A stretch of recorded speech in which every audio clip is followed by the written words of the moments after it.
C'est parti pour un autre épisode de J'aime ta compagnie, le balado des entreprises ambitieuses qui n'ont pas de département marketing. Depuis plusieurs années, notre équipe accompagne des entreprises dans le développement de plans marketing et dans la concrétisation de leurs ambitions. On va se dire les vraies affaires, la réalité n'est pas la même quand tu n'as pas un département marketing complet pour assurer le développement des affaires de l'entreprise. Notre promesse, c'est que chaque épisode regorge de trucs et d'outils pour que vous puissiez prendre de meilleures décisions d'affaires. Ici, on s'élève ensemble pour bâtir des entreprises qui nous ressemblent et qui créent de la valeur pour nos communautés. Pour attirer et fidéliser les bonnes clientèles et les plus grands talents, tout est marketing. Et comme nous connaissons la valeur de votre temps, place à l'épisode. Alors, on se lance dans un nouvel épisode de J'aime ta compagnie. Comme à l'habitude, Marie-Michel Bélanger et Katrina Côté-Girard, stratège marketing. Bonjour Katrina! Bonjour Marie-Michel, comment t'arrives aujourd'hui? Ouf, j'arrive! Je dois dire qu'on a essayé d'enregistrer cet épisode la semaine passée, que je suis carrément partie à pleurer en essayant d'enregistrer. J'ai craqué et j'ai paniqué et depuis, j'ai des maux de tête et j'ai de la difficulté à dormir. Alors, j'arrive enthousiaste à l'idée de faire ce que je crois être l'épisode le plus important qu'on ait jamais fait avec J'aime ta compagnie. Et toi, t'arrives comment? Ben moi aussi, j'avais hâte que ce soit fait, cet épisode-là. Je pense qu'on le disait tout à l'heure, là, à micro fermé, mais on n'aime pas ça être entre deux eaux, là. On aime ça quand les décisions sont claires, là. Puis c'est ça, on a pris une décision à la firme, puis là, il est temps de la communiquer puis de la mettre en place pour voir ce qu'elle va donner, cette décision-là. Puis justement, ça m'amène à nommer le titre de notre épisode aujourd'hui, boycott ou non de Meta, Amazon, Google, des solutions au-delà de la question. On a vu passer beaucoup sur les réseaux sociaux différentes personnes nommer que bon, moi je vais rester sur tel réseau pour telle raison, moi je vais faire ci, moi je vais faire ça.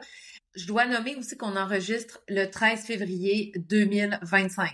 Donc, c'est une situation qui évolue très rapidement, de façon, il y a beaucoup d'incertitudes autour de nous. On ne sait pas où s'en va le gouvernement américain. Quand on essaie de tirer des conclusions, elles ne sont pas tellement reluisantes. Donc, c'est dans ce contexte-là que, je vais dire moi ou Marie-Michel Bélanger, propriétaire d'une petite entreprise en marketing, je me questionnais sur où est-ce que je vais avec mon entreprise là-dedans, quelle posture je prends, quelle décision je prends, jusqu'où je vais dans ma participation à certains modèles d'affaires qui ne sont plus en cohérence avec mes valeurs profondes et jusqu'où je vais dans le contexte où ça peut mettre à risque mon entreprise aussi puis les emplois qu'on a créés ici et des emplois qu'on aime beaucoup parce que nos jobs, on les aime, on veut les protéger. Et je tiens à dire aussi que ce dont on va parler aujourd'hui, c'est pas un coup de tête. Il y a des années, j'étais dans un mastermind et à l'époque, personnellement, moi, je posais beaucoup de questions sur le modèle de gouvernance à l'époque c'était plus Facebook là, qui me préoccupait. Et j'avais l'intention de quitter, puis autour de la table, tout le monde disait ben non, tu peux pas faire ça, tout le monde est là, faut que tu restes. Alors je suis un peu, j'ai suivi comme un mouton là, j'ai suivi la vague, mais aujourd'hui j'en suis arrivée à ma limite de ce que je peux prendre et accepter. Et je tiens à nommer aussi qu'à la firme, notre expertise, c'est de faire des plans d'action en communication marketing. Alors, on va jamais accepter de se faire dire qu'on est pris sur une plateforme ou qu'on est obligé de faire quelque chose. Puis c'est ça qu'on dit à chacun de nos clients. Tu peux trouver les actions pour arriver à tes fins, peu importe ce qu'elles sont. Il y a des gens qui ont horreur d'enregistrer des balados ou des vidéos. On va trouver d'autres moyens. Ça devrait être pareil avec des plateformes, surtout des plateformes qui ne sont plus en accord avec nos valeurs. Puis moi, j'aimerais ajouter, Marie-Michel, puis ça, c'est peut-être plus un ajout personnel, mais parce qu'il y aura du personnel un petit peu, puis des réflexions personnelles au cours de l'épisode, évidemment, là, parce qu'on peut pas, dans ce cas-ci, détacher l'humain de l'entreprise. Mais moi, j'aime toujours dire qu'il ne faut jamais dire jamais. Donc, aujourd'hui, on va dire des choses, des décisions qu'on décide de prendre, mais ça veut pas dire qu'on ne pourrait pas changer d'idée. Parce que moi, on m'a élevé en disant, il y a juste les fous qui changent pas d'idée. Mais la réflexion pourrait évoluer, il y a des événements qui pourraient arriver. Mais je confirme qu'il va en avoir, puis c'est là où c'est difficile de prendre des décisions dans le contexte actuel. Avant de commencer, je me permettrais 2 citations un petit peu plus aspirationnelles pour donner le ton. Dans les notes d'épisode, on va mettre une vidéo vers une superbe Brené Brown que certains d'entre vous doivent connaître. qui, dans un de ses ouvrages, parlait du sentiment d'appartenance. Et elle disait, en quelque sorte, là, mais je vais vous inviter à aller dans les notes d'épisode sur notre site web là, pour aller voir les détails puis aller la regarder. Il m'a dit que, dans le fond, le vrai courage, c'est de se tenir debout tout seul. Et que ça fait peur. Et que ça, c'est pour les réels leaders qui sont braves, qui osent se tenir debout tout seuls. Deuxième petite pensée aujourd'hui. Tu sais, des fois, la vie, là, est vraiment comique et drôle et bien faite, OK? Ma fille voulait absolument un livre Pat Patrouille à 4,95 discontinué, que souvent, je les trouve au Canadian Tire, OK? Tu sais, dans les racks en spécial, je fouille puis je finis toujours par trouver celui qu'elle veut. Mais là, dans la dernière page, il y a toujours une panoplie des autres livres et elle voulait un en particulier. La seule place où je l'ai trouvé, j'ai tout fait, là, j'ai fait les librairies dans notre coin, c'était tout discontinué. Je pense que j'ai trouvé sur Archambault, OK? Il restait 2 exemplaires au Archambault de Montréal. Puis j'ai cliqué parce qu'ils m'ont montré, vous pourriez aussi aimer, puis je suis tombée sur un livre, puis j'ai pas été capable de m'empêcher de le commander. Ça s'appelle Defy. Et puis, le tagline, c'est « The power of no in a world that demands yes ». Là, j'ai lu le tagline, puis j'ai dit « Mon Dieu, ça me parle, je le commande ». Mais j'avais aucune espèce d'idée c'est quoi ce livre-là. Le jour où j'ai craqué, l'autre jour, ben j'ai reçu cette boîte-là, puis c'est le livre que j'ai commencé à... Moi, j'ai toujours 8 livres de commencer sur ma table de chevet, mais je me suis dit « Ah, c'est ça qui m'appelle ce soir ». Et là, j'ai lu... Je te lis juste... Avant de commencer le livre, l'auteur, elle a partagé une définition parce qu'elle partageait la définition du verbe « defy » en anglais, qui est « to challenge the power of » ou « to resist boldly or openly ». Puis elle a dit que l'auteur, c'est Sunita Shah, qui en 2025, très récent, a redéfini le verbe « defy » à sa façon. Elle disait c'est une version de la définition qui correspond plus à ma version de « défier ». Et elle dit « to act in accordance with your true values when there is pressure to do otherwise ». Donc, d'avoir le courage d'agir en fonction de tes valeurs profondes, même quand tu sens qu'il y a une pression extérieure qui te pousse à continuer d'aller à l'encontre de tes valeurs profondes. Puis je dis, ce sont les mots sur comment je me sens. Parce que bien sûr que je sens qu'il faut être sur Facebook, Instagram, sur Google. Toute notre entreprise est sur Google en ce moment, mais je me sens plus alignée avec ces valeurs-là. Puis on va vous expliquer des faits aujourd'hui. Parce qu'au-delà du fait qu'on est inconfortable, qu'on est dans les émotions, là, c'est basé sur des faits. Puis c'est ce qu'on va partager ensemble aujourd'hui avant de vous dire qu'est-ce qu'on peut faire d'autre. Puis nous, à la firme, sur quoi on va miser dans l'avenir. Ben, on va nommer quelques faits qui nous mènent à se dire de façon très pragmatique que les entreprises, principalement Google, Meta et oui, Amazon, sans surprise, ne sont plus du tout alignées avec nos valeurs. Ben, moi, Marie-Michel, j'ai vraiment hâte, là, justement, que tu nous partages les faits puis les sources d'informations parce que je dois dire que c'est beaucoup toi qui as amené cette réflexion-là chez moi, que tu, en fait, t'as germé la graine là, dans l'équipe. Ça se dit-tu, ça, faire germer une graine, en tout cas. Mais, j'ai mis du bon terreau. En fait, je pense que c'est ça, parce que je pense qu'elle était déjà là, parce que j'ai souvent dit à plusieurs reprises, si c'était pas de mon emploi, de mon entreprise, je ne serais plus sur Facebook et sur Instagram. Malgré tout, là, en tout cas, on en reparlera peut-être, je suis pas prête à prendre la décision. Mais je pense que les faits puis les sources d'informations que tu as préparées, là, vont pouvoir aiguiller les gens. C'est un beau travail de curation de contenu que tu as fait, là, pour retrouver rapidement. Puis, c'est toutes des sources, là, très fiables, là. Donc, j'ai hâte que tu nous partages ça. Ben, je peux peut-être plonger rapidement, là. Puis l'objectif, c'était que on puisse, dans notre billet de blog qui vient avec cet épisode, lister l'ensemble des articles, intégrer les liens pour que ce soit facile pour nos auditeurs, pour les gens qui nous suivent, d'aller se former, s'informer, puis aller retrouver les sources de ce dont on parle. Moi, je dois dire que pour ce qui est des États-Unis en ce moment, je m'informe beaucoup en écoutant le balado de Pivot avec Kara Swisher et Scott Galloway, qui sont des gens, là, non seulement, elle a plus un profil journalistique, lui a été en tech, et il parle beaucoup de politique de l'intérieur. Donc, c'est des gens très brillants, très informés. Puis j'aime bien entendre des Américains parler de leur situation et non seulement de notre analyse de ce qu'ils vivent. Puis toi, tu t'informes où? Ben, en fait, dans les derniers jours, j'ai découvert le podcast du New York Times qui s'appelle The Daily. Donc, c'est comme un 20-30 minutes par jour, puis il creuse un sujet. Donc, c'est encore récent pour moi, mais là, c'est sûr qu'en ce moment, l'actualité tourne beaucoup autour de Trump. L'épisode d'hier était sur la crise constitutionnelle, sans dire que les gens ne sont pas nécessairement prêts à affirmer qu'on est dans une crise constitutionnelle, mais il creusait un peu la question, quelle est la définition, tout ça, là, donc c'était intéressant. Puis ça me fait penser un peu à l'équivalent au Québec, un podcast que j'écoute aussi à l'occasion sur audio, c'est Ça s'explique avec Alexis Delancer.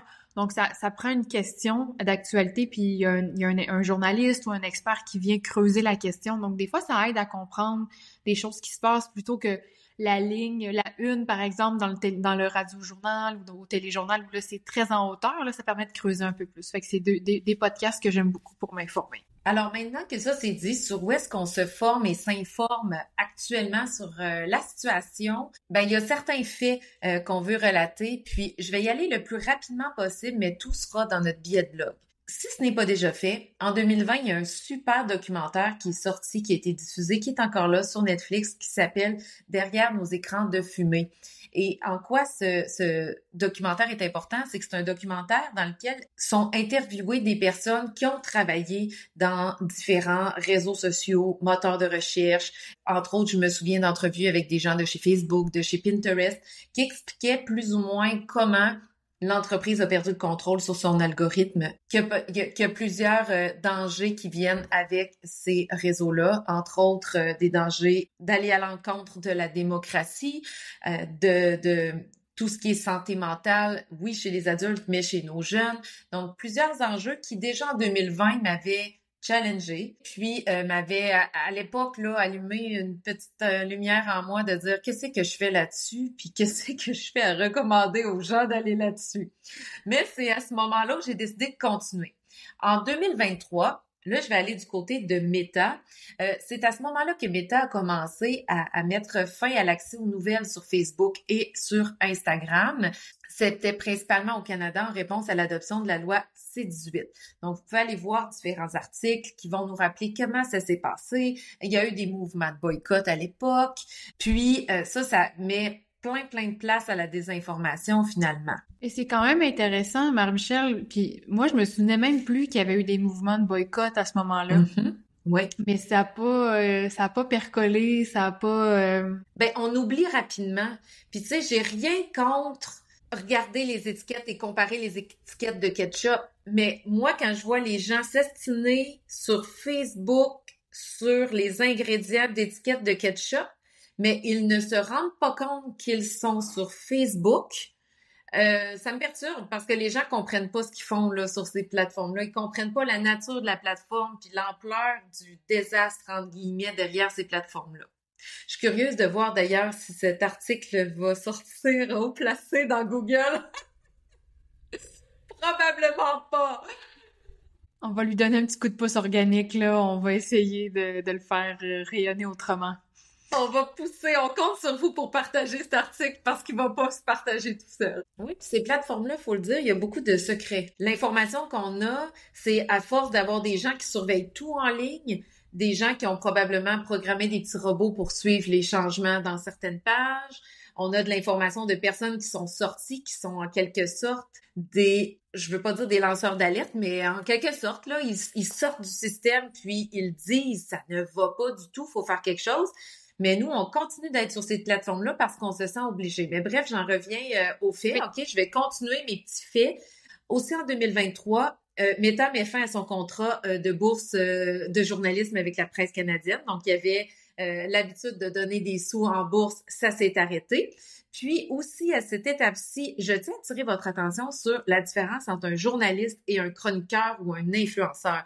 Un journaliste, là, puis on va intégrer le code de déontologie des journalistes du Québec dans notre page. Allez lire ça, vous allez mieux comprendre, si ce n'est pas déjà fait, à quoi ça sert un journaliste, puis à quel code de déontologie il répond? Parce qu'un journaliste, quand il écrit une nouvelle, il doit l'avoir vérifiée avec plusieurs sources. Il y a plusieurs règles. Donc, on peut pas écrire juste un titre cheap clickbait là, avec plein d'absurdités puis de mensonges dans un article journalistique. Donc, c'est pour ça que de tasser le journalisme, c'est une grave erreur quand on sait que les gens vont s'informer sur les réseaux sociaux. Et à ce stade-ci, je tiens à vous dire aussi d'arrêter de vous informer sur les réseaux sociaux. Ce n'est pas une source d'information d'actualité. Oui, les gens disent oui, mais moi, je peux suivre. Oui, mais non.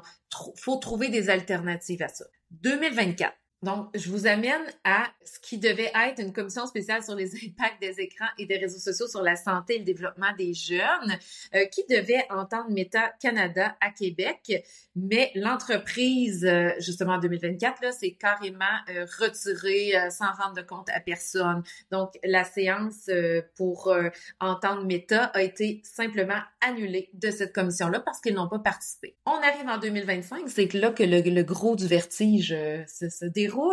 Donc, à l'investiture de Trump aux premières loges, qui on voit Mark Zuckerberg, le fondateur de Meta, ainsi que sa femme. On voit le fondateur d'Amazon, Jeff Bezos, et sa femme. On voit Sundar Pichai, je sais pas comment le nommer comme il faut, qui est PDG de Google. Et on voit notre cher Elon, PDG de Tesla et d'autres belles entreprises, aux premières loges là pour tout ce qui est serment Donald Trump, et ils étaient là heureux, fiers, souriants. Ils ont participé au show de boucan. Maintenant, on va s'intéresser depuis l'investiture de Trump, certaines choses qui se sont déroulées. Donc, tout ce qui est Amazon, c'est sans surprise, là, vous avez passé aux nouvelles qu'ils ont fermé les entrepôts d'Amazon au Québec. Chez nous, on a été directement touchés. Pour ce qui est de Meta, comme plusieurs autres grandes entreprises, Meta a mis fin à ses programmes de diversité et d'inclusion. Meta a mis fin à son programme de vérification des faits aux États-Unis. Et j'ai été profondément bouleversée d'écouter les propos de Mark Zuckerberg sur le podcast de Joe Rogan, alors qu'il y a eu plusieurs, je vais dire, des propos masculinistes toxiques.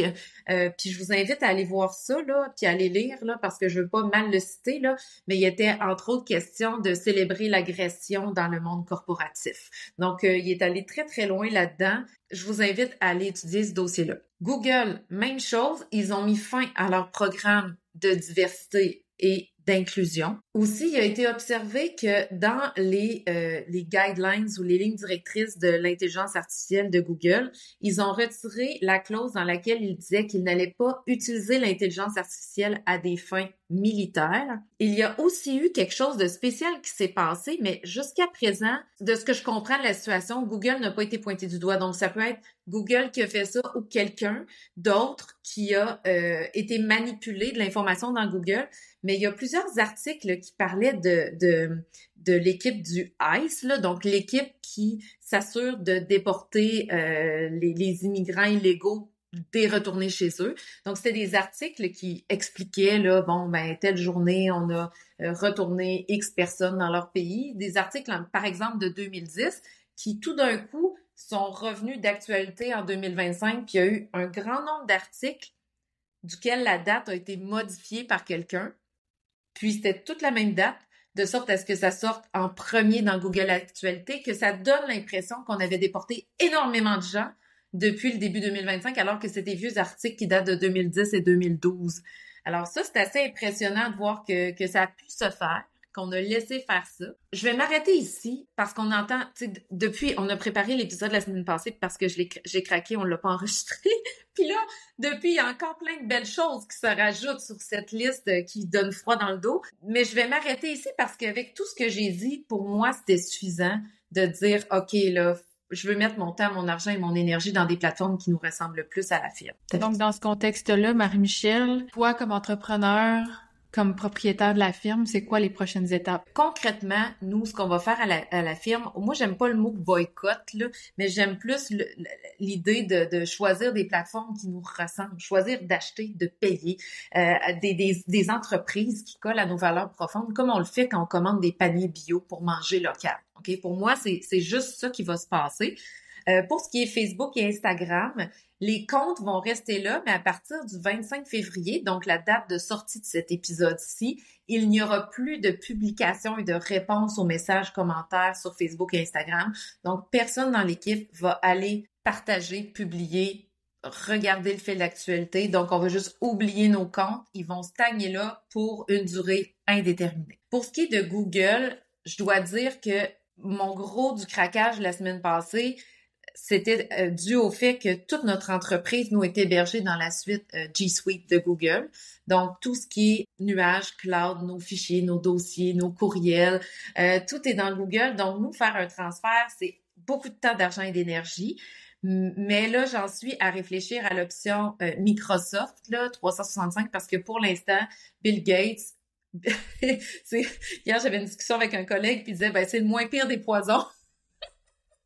Mais lui, c'est quand même tenu dans la situation. Tu sais, c'est tous des milliardaires là, qui sont pas obligés. Tu sais, moi, c'est ça qui me tracasse dans cette situation. C'est comment ça se fait que des milliardaires plient face à cette montée d'extrême droite alors qu'ils ont tout le pouvoir du monde. Donc, ils ont dû se faire négocier quelque chose d'assez gros par en arrière, là, parce que comment tu peux, quand t'es milliardaire, t'endosses pas ces valeurs-là, ou ils endossent ces valeurs-là, puis ils faisaient semblant de pas le faire dans le passé. Mais il y a quelque chose derrière ça. Puis Bill Gates, lui, il s'est tenu. Donc, c'est ça qui est derrière mon choix d'aller probablement vers Microsoft 365. Je peux peut-être parler vite fait, bien fait de mindset, là, parce que dans cette situation-là, autant pour toi, Katrina, pour moi, notre équipe, nos collègues, on a des pigistes qui travaillent avec nous. Dans ces décisions-là, c'est sûr qu'il faut laisser aller un peu de confort. Si on veut garder le statu quo, faites pas comme nous, puis ne changez pas d'idée parce que c'est très inconfortable. Il faut revoir les stratégies marketing, il faut revoir le back-end de l'entreprise. Puis je tiens à normaliser aussi que ça fait peur. Ça se peut qu'on perde des clients, ça se peut qu'on perde de la visibilité, de la notoriété. Ça se peut que certaines personnes voient en nous un certain courage qu'ils n'ont pas encore, que ça va les déranger, puis que la façon, eux, de vivre ça, ça va être de rejeter notre approche, puis de confronter ou de résister publiquement. Donc, ça se peut qu'il y ait des gens là qui soient vraiment pas contents qu'on nomme ce qu'on nomme aujourd'hui. Puis il y a aussi le fait qu'on est très, très dépendant aux réseaux sociaux. Moi, je veux dire, je suis les photos de ma fille à l'école sur Facebook. Il y a un groupe Facebook de parents. C'est par là que l'enseignante publie les photos de ma fille. Donc, on est très, très dépendant aux réseaux sociaux pour faire partie de certains groupes sociaux. Les chats de famille dans Messenger, on le sait là que ça va déranger de quitter Facebook ou Instagram. Puis, il y a aussi le fait qu'on pourra jamais être parfait dans nos choix. On a laissé grossir des entreprises qui ont pris des monopoles extraordinaires et qui, là, ont extrêmement de contrôle. Puis il y a un peu de quelque chose en moi qui a le goût de décrocher de ça pour leur en enlever un petit peu, même si c'est un grain de sable dans un océan. Je me dis, ben ça va être un grain de sable de moins. Nous, on sera plus là. Mais ça va être impossible d'être parfait parce que tout est caché, tout est secret. Donc, ça se peut qu'on se rende compte dans un an que, je dis n'importe quoi, la plateforme X qu'on utilise depuis toujours, ben, il était vraiment croche, puis c'était des donateurs de l'extrême droite où ils ont facilité certaines choses contre nos valeurs profondes, mais on le savait pas. Donc, on sera jamais parfait, puis tout le monde, je pense qu'aujourd'hui, il faut se questionner sur où est-ce qu'on met notre temps, notre argent, notre énergie, puis comment on peut faire mieux en accord avec nos valeurs profondes, puis il n'y aura pas de bonne recette, puis il n'y aura pas de perfection. Donc, chacun va faire son chemin. Puis je pense que ce qui est intéressant, au-delà de prendre la décision, c'est d'avoir les questions, de se les poser. Parce que je pense que toute entreprise, peu importe où en sont nos valeurs, devrait avoir cette réflexion-là. Puis c'est pas nouveau, là. Il y a, justement, quand les heures où Trump est arrivé au pouvoir, puis il y a une espèce de moment là où TikTok a été déconnecté des États-Unis, puis là, bouf, c'est revenu là parce que Biden, etc. Il y a des influenceurs là qui ont littéralement qui ont perdu pied là parce que tout leur modèle d'affaires était basé sur cette plateforme-là. Donc, n'importe quel entrepreneur qui ne repose que sur une seule plateforme devrait, peu importe tout ce qui a été nommé aujourd'hui, là, devrait se poser ces questions-là parce que demain matin, le propriétaire de la plateforme sur laquelle vous reposez entièrement décide de tout débrancher. On est mal pris, là. Donc, au-delà de tout ça, de tout ce qui est discuté, des rumeurs, des boycotts, des ci, des ça, je pense que prendre conscience c'est déjà un pas important. Puis de commencer à se poser des questions, même si les décisions se prendront peut-être dans 6 mois pour certains, dans 1 an pour d'autres. Mais je pense que ce que moi je souhaite aujourd'hui, c'est que la réflexion puisse commencer chez certains si elle ne l'était pas déjà. Puis je fais du pouce sur ce que tu as dit parce que, par exemple, nous, on a toujours boycotté TikTok à la firme, OK? Même si c'est un des réseaux sociaux très, très populaires. On a nos raisons. On n'est pas sur Snapchat non plus. Puis, on a toujours continué de se former, de s'informer sur ces plateformes-là. Donc, si vous faites comme nous, puis vous décidez de vous retirer d'une plateforme ou d'une autre, mais continuez de vous informer. Il faut continuer de savoir qu'est-ce qui se passe sur ces plateformes-là. Il faut continuer d'être au courant de la place qu'ils occupent dans l'écosystème, de pourquoi on les choisit et de pourquoi on les choisit pas. Donc, nous, à la firme, on va continuer de faire du conseil pour Facebook, Instagram, pour Google. On va continuer de se former sur les options publicitaires, mais on va certainement avoir d'autres options aussi pour ceux qui, comme nous, ont envie de faire autre chose. Mais c'est pas demain qu'on va arrêter. D'ailleurs, je me permets de dire que on va garder nos comptes agences ouverts pour notre business manager, pour pouvoir analyser les statistiques sur les comptes de nos clients, pour pouvoir challenger la publicité. Par exemple, là, sur Google, on a ces comptes-là. Tout ça va devoir rester ouvert parce qu'on doit continuer de considérer ça. Nos clients vont continuer d'être sur Facebook, Instagram et Google. Et notre conseil doit continuer d'être très, très haut niveau, même si nous, ce n'est plus les moyens qu'on utilise pour le développement de notre entreprise. Mais c'est déjà ce qu'on fait à la firme, là. Je veux dire, nos clients ne font pas exactement tout ce que nous, on fait dans notre stratégie. Puis nous, on s'adapte et on accompagne nos clients dans leur stratégie. Vous êtes encore les bienvenus comme clients à la firme, même si vous êtes sur Facebook, on va vous aimer et vous adorer. Mais on pourra peut-être réfléchir avec vous de comment on pourrait être moins dépendant à ces plateformes-là. C'est une réalité que Google et Meta, c'est des plateformes, sûrement les plateformes publicitaires à plus fort retour sur investissement en ce moment. Puis on va pas vous compter des menteries pour vous convaincre de l'inverse, ça va être encore ça. C'est encore la réalité. Quand on n'a pas beaucoup de budget et on veut faire de la pub, c'est le moyen le plus efficace d'y arriver. C'est comme ça. C'est la réalité. C'est ça. Mais si vous voulez, à la place, prendre le téléphone, on peut organiser autre chose aussi. Dans le titre de notre épisode, on parlait de solutions. Donc, c'est sûr que on va y aller un petit peu tout azimut, là, des solutions pour remplacer ces 3 plateformes-là principalement. Donc, sur Amazon, on vous invite à découvrir, si ce n'est pas déjà fait, Les Libraires. Donc, au Québec, c'est une super plateforme qui vous permet de commander un livre via votre librairie préférée. Donc, si votre librairie de quartier, par exemple, n'a pas l'exemplaire de Defy, vous le commandez sur Les Libraires et vous dites que vous voulez l'acheter via telle librairie, puis ça va être super facile. Votre librairie va vous appeler quand le livre est là. Pour tout ce qui est bébelle, là, je vais dire bébelle, objet que vous cherchez, mais allez donc sur les sites des vendeurs pour trouver. Vous pouvez aller sur des sites de grande surface comme un Simons qui est québécois, une superbe plateforme de vente en ligne. Vous pouvez magasiner dessus. Il y a Etsy aussi, tout ce qui est, je le disais, compagnie québécoise, canadienne. Vous pouvez regarder tout ce qui est certifié produit du Québec, tout ce qui est marché public, marché de proximité. On se trompe pas quand on va au marché public ou quand on commande des paniers locaux. On se trompe pas quand on choisit des boutiques de quartier, quand on part de notre maison à pied puis qu'on va magasiner avec un petit sac en tissu. On se trompe pas. On va tomber chez des petites boutiques de quartier qui ont choisi avec soin des beaux objets qui viennent d'ici. Amazon, il y avait quelque chose comme un genre de magasinage toxique que j'achète moins cher, mais j'achète à fond, j'achète beaucoup. Mais là, je pense que tout le monde, on doit acheter moins, mais mieux dans la situation dans laquelle on se trouve. Oui, puis là, c'est un commentaire très, très, très personnel. Mais je me souviens, là, avant que tout ça commence, là, Meta, il y a quelques semaines, là, quand Amazon a décidé de fermer ses centres de distribution au Québec, je me souviens d'avoir lu un article dans un média ici où quelqu'un disait « c'est très difficile d'arrêter d'acheter sur Amazon. » Mais on n'a pas besoin de reculer très loin là, pour se souvenir du moment où ça existait pas. Amazon, ça fait pas des années tant que ça là, qu'on achète de manière compulsive. Là. Puis, personnellement, j'ai acheté une fois sur Amazon dans ma vie. Là. Je pense qu'on a des pensées limitantes sans s'en rendre compte.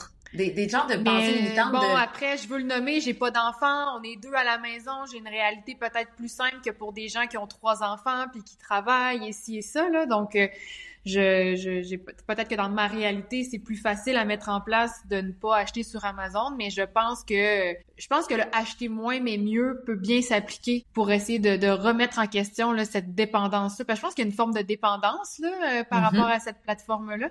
Donc, des fois, juste d'observer ses comportements, ça peut aider. Puis au lieu de magasiner, aller jouer au parc. Pour ceux qui ont des enfants, aller jouer au parc, aller glisser, aller patiner. Quand on arrête de magasiner, parce que moi, à Montréal, je m'étais fait l'observation qu'il y avait plein de monde pour qui l'activité de week-end, c'était le magasinage. C'était d'aller au Costco. C'est ça qui se passait dans la fin de semaine. Mais faites autre chose, tu sais. Puis c'est ça qui est chouette parce que déjà, moi, j'ai enlevé certains réseaux sociaux de mon cell, puis ça fait tellement de la place à d'autres choses. Puis tant que t'as pas passé l'étape, tu te rends pas compte de ça comblait un vide, puis là, je vais combler le vide avec autre chose. J'enchaîne sur Meta. Qu'est-ce qu'on peut faire ou quelles sont nos pistes d'inspiration ou d'idées là, concernant quitter les plateformes de Meta? J'ai beaucoup entendu l'argument de « ouais, mais il faut rester pour créer du bon contenu, pour militer de l'intérieur ». Personnellement, je ne suis pas certaine que je crois que ça se peut, militer de l'intérieur à cause de l'algorithme. L'algorithme nous présente ce qu'on veut entendre, ce qu'on veut voir. Pour le plaisir, prenez le sel de quelqu'un d'autre puis regardez le fil Facebook de l'autre personne. Vous allez voir à quel point il est différent du vôtre. Mais c'est ça, un algorithme. C'est que la plateforme, elle est différente pour chaque individu pour vous garder longtemps à l'intérieur. Donc, moi, si je milite pour quelque chose, mais que ça fait pas l'affaire de Joséphin, Joséphin ne verra pas ma vidéo, qu'il pourrait l'exposer à un nouveau contenu. La seule façon pour moi de militer de l'intérieur, c'est de se faire embaucher, puis d'essayer de changer les choses de l'intérieur, puis si ça ne fonctionne pas, d'informer les gens qui sont à l'extérieur de ce qui se passe à l'intérieur. Donc, on a nommé que nous, à la firme, on allait laisser les comptes physiquement là, mais avec une certaine mention qu'on ne publie plus, une explication de pourquoi on fait ce choix. Je rappelle qu'on va continuer de se former et de s'informer, comme on faisait pour X, pour TikTok, qu'on boycottait déjà. Et question de continuer notre bon service en communication marketing 360. On va continuer d'avoir notre Meta Business Manager pour continuer l'accompagnement de nos clients. Personnellement, moi, ce qui va me manquer, c'est les stories parce que c'est un format qui était très informel, qui permettait de montrer ce qui se passe, de documenter ce qui se passe sans que ça soit trop léché à la firme. Et je ne sais pas encore comment on va pouvoir partager ce genre d'informations, d'histoires un peu plus cocasses, un peu moins professionnelles, mais plus humaines. Ça, je ne sais pas comment on va remplacer les stories. Je pense que ça va passer beaucoup par notre infolettre. Donc, c'est abonnez-vous à notre infolettre si c'est pas déjà fait. Très bon point. La firme.marketing, allez-y dès maintenant. C'est là qu'on va mettre nos détails croustillants. Je comprends là pour les entreprises et organismes qui nous écoutent là, puis déjà nous on a eu des échanges avec des collègues rapprochés qui disaient ouais mais moi tout passe par Facebook. Je comprends, c'est un outil accessible. Puis pour certains vous allez faire le choix de rester puis c'est bien correct puis on va vous aimer puis on va continuer de vous conseiller puis de vous challenger pour que vous vous améliorez puis vous gagnez toujours plus de rayonnement puis d'impression sur ces plateformes là. Mais notre éditorial à nous c'est qu'il y a toujours différentes solutions. L'idée c'est de revenir à l'objectif. Si l'objectif, c'est de se faire connaître ou d'initier et d'enrichir des relations, mais oui, Facebook, Instagram, Google peuvent servir à ça, mais il y a d'autres choses aussi qui peuvent servir à ça.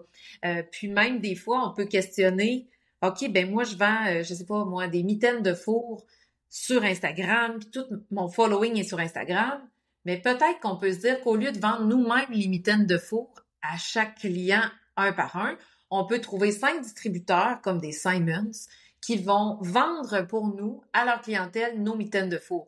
Donc, des fois, c'est même pas de dire « Hey, quel réseau social je vais être? » mais c'est de dire « Comment je vais distribuer mes produits-services autrement pour arriver à mes fins à moindre effort? » Puis en vous posant ces questions-là, des fois, vous allez peut-être vous rendre compte qu'il y a des avenues beaucoup moins chronophages, qui vont avoir beaucoup plus d'impact. Il y a un autre lien qu'on pourrait mettre en lien, justement, là, ce week-end, j'ai tombé sur un super épisode de l'émission Le genre humain avec Monique Rinéron. Puis, elle a eu plein de belles discussions. Ça a tombé comme ça. C'était sur les réseaux sociaux, la place qu'on donne, est-ce qu'on boycotte ou pas. Puis, il y avait une jeune fille qui est je crois, au cégep ou quelque chose comme ça.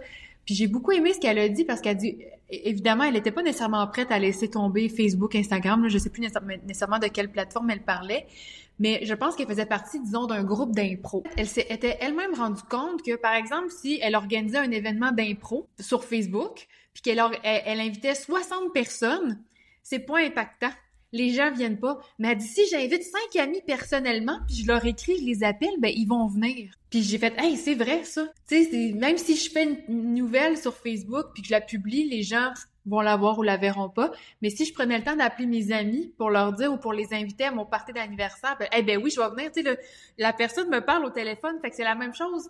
Si on décide de créer des liens plus forts avec nos clients, avec nos partenaires, plutôt que de passer uniquement par Facebook, je pense qu'on peut tous être gagnants là-dedans. Excellent. On mettra le lien, comme tu disais, de cet épisode du genre humain dans nos notes.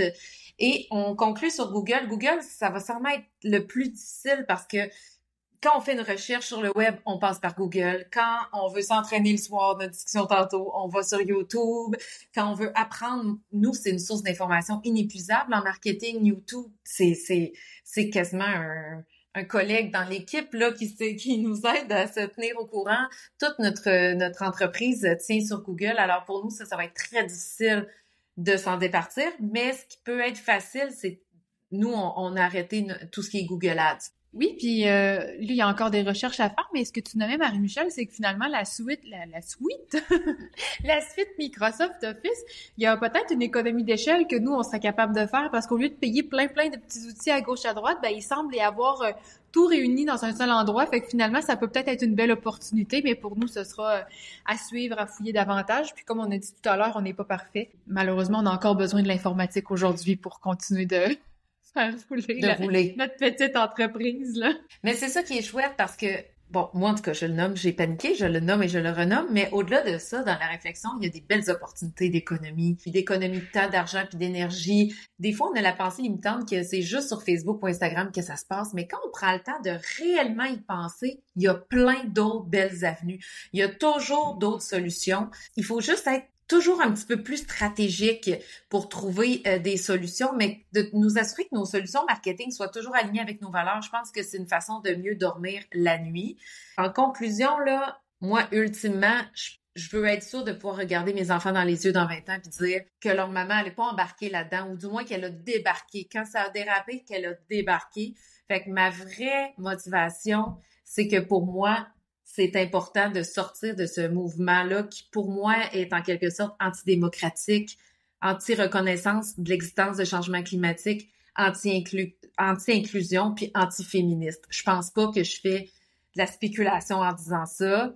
Pour moi, ça relève pas mal du fait, puis je peux pas embarquer dans ces mouvements-là, puis j'ai envie d'inviter tout le monde, du moins, à avoir la réflexion. Oui, puis moi, je peux nommer aussi que d'un point de vue très personnel, la décision est pas prise officiellement, ou du moins, elle est prise, mais je ne sais pas comment la mettre en application. Je trouve pas ça nécessairement facile. Tu sais, quand tu parlais tantôt du confort, on le sait, tu sais, j'ai pas connu personne encore autour de moi là qui a délibérément décidé de renoncer à Facebook, Instagram. Bon, Instagram, on dit ça me dérange pas, mais c'est plus l'aspect Messenger, tout ça là. Donc, je me suis peut-être dit que j'allais me donner une période de test, mais la décision est pas prise. Elle sera peut-être prise au moment que le balado va sortir, mais je l'avoue très humblement, j'appuie à fond la décision de la firme. Je le nomme ici, Marie-Michel le sait, mais moi, je trouve que Marie-Michel est impressionnante dans cette prise de décision-là parce que c'est une prise de risque importante. Je trouve ça vraiment inspirant, une entrepreneur qui décide de naviguer son entreprise avec ses valeurs. Donc, bravo Marie-Michel, puis merci de nous inspirer de cette façon-là, puis à voir où ça va nous mener.